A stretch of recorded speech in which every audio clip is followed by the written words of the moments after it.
Welcome back to our English class. Yesterday we had seen that the rat trap seller, after a long and tiresome walk through the forest, reaches the Ramso Iron Works. Today we'll see what happens after that. We are going to start with page 35, para 3. During one of the long dark evenings just before Christmas, the master smith and his helper sat in the dark forge near the furnace waiting for the pig iron. I told you pig iron is the raw iron, which had been put in the fire to be ready to put on the anvil. Every now and then, one of them got up to stir the glowing mass with a long iron bar, returning in a few moments, dripping with perspiration. Though, as was the custom, he wore nothing but a long shirt and a pair of wooden shoes. So, as during the long dark evenings, the day just before the Christmas, the master smith and his helper both were sitting in the forge near the furnace, and they were eagerly waiting for the arrival of the raw iron, that is pig iron, iron ore. Okay, iron ore. It's known as pig iron. And after the pig irons arrived, they had to put it in the fire and then melt it and make it ready to put it on the anvil. Anvil is actually a particular platform, a flat platform made of iron on which the melted iron is kept and then hammered upon to give it a shape. Okay, so every now and then one among them, that is either the master smith or the helper, would go near the furnace, and then they would just dig the the mass with a long iron bar and then return. Okay, then return. Glowing mass means the glowing mass of charcoal. Okay, so that the fire is really alive, to keep the fire alive. And then they would return, and they would, due to the heat of the furnace, they would be dripping with perspiration. Perspiration means sweat. And though, as was the custom, he wore nothing. They both wore nothing but a long shirt and a pair of wooden shoes. I hope you know why wooden shoes are worn, as the wood is a bad conductor of heat. That's why wooden shoes are worn when they go near the furnace. All the time there were many sounds to be heard in the forge. The big bellow ground. Bellow means it's a tool used to blow air into the furnace. Okay, ground, the noise made by the bellows. And the burning charcoal cracked. The charcoal that was burning, while burning the charcoal pieces, they crack and they make a crackling noise. The fire boy shoveled charcoal into the maw of the furnace with a great deal of clatter. And the boy who was supposed to supply the maw means the opening in the furnace where charcoal is fed into the furnace. So this fire boy, is supposed to to supply the furnace with charcoal. And he did this with a great noise, a clattering noise of charcoal.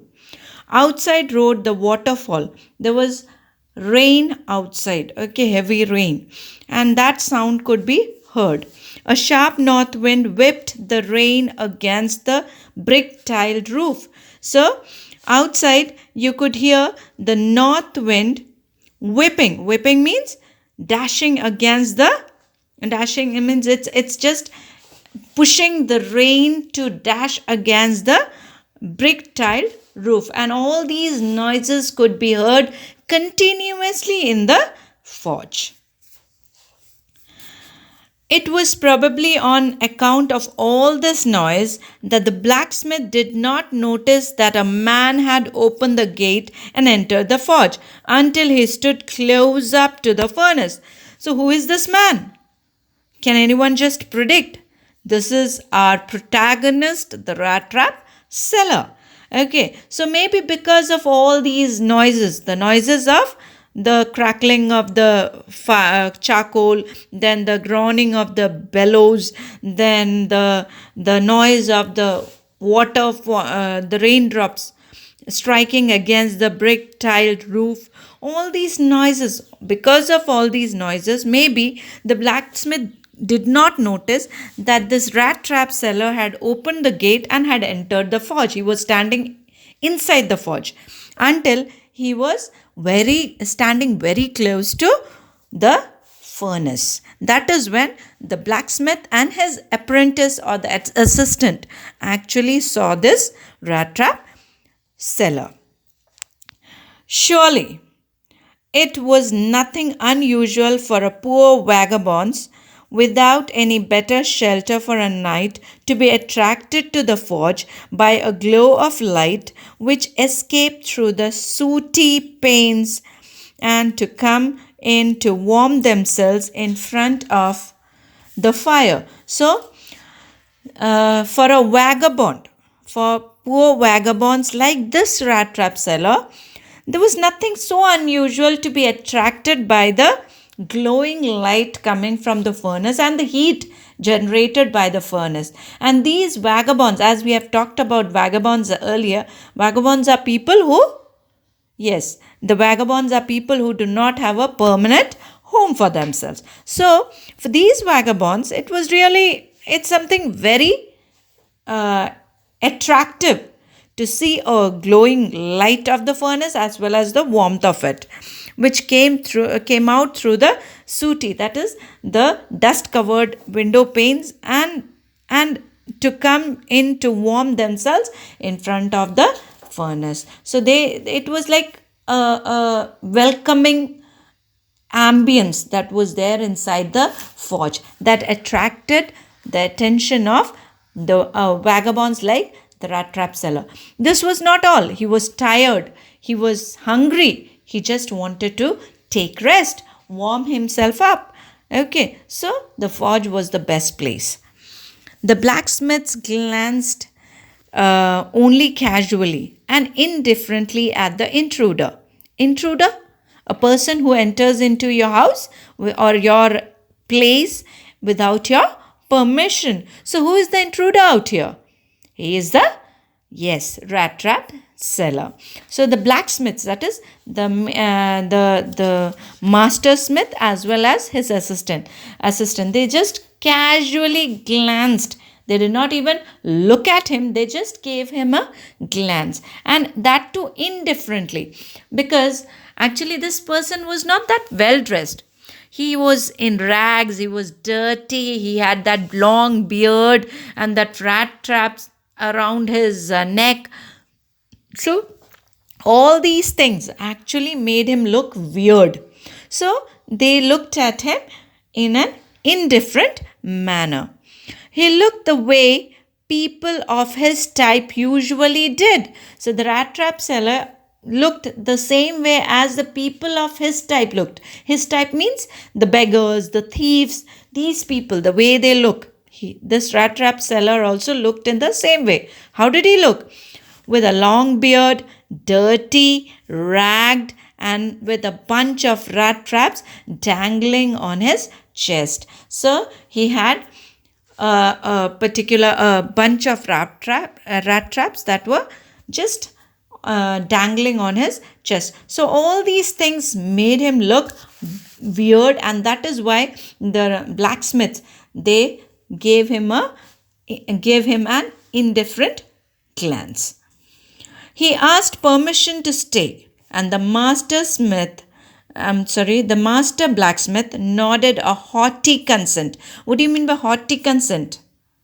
Haughty means rude. Okay, so our master blacksmith, he just nodded as if he never wanted, but then okay, He gave a consent without honoring him with a single word. He did not even utter a single word like, okay, yes, you can, you may, nothing of that sort. Okay, he just nodded his head as if to show his superiority, maybe, and maybe he did not like the look up and the rat trap seller in total, but he could not turn him out because that humane quality, maybe, okay, that it is raining outside, it is dark, the forest and everything. So he allowed the master smith allowed the rat trap seller in the forge for a night.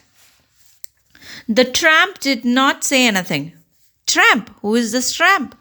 A rat trap seller, of course, yes. The tramp did not say anything either.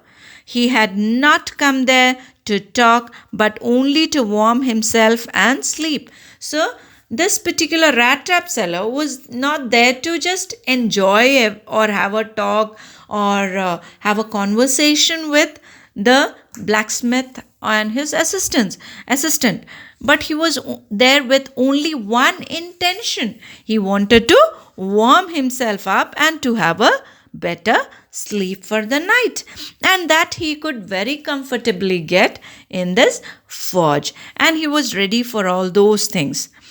Now here we see that he has got permission from the blacksmith.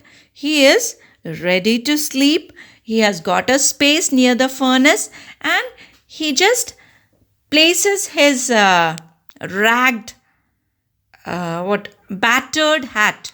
Battered hat means torn hat on his face, and he goes off to sleep. So now we are going to see tomorrow what happens after this.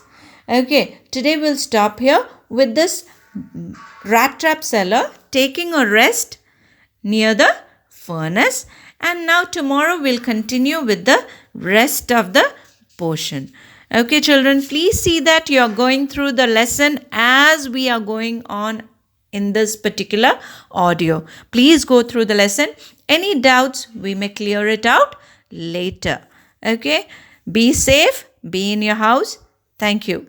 Take care.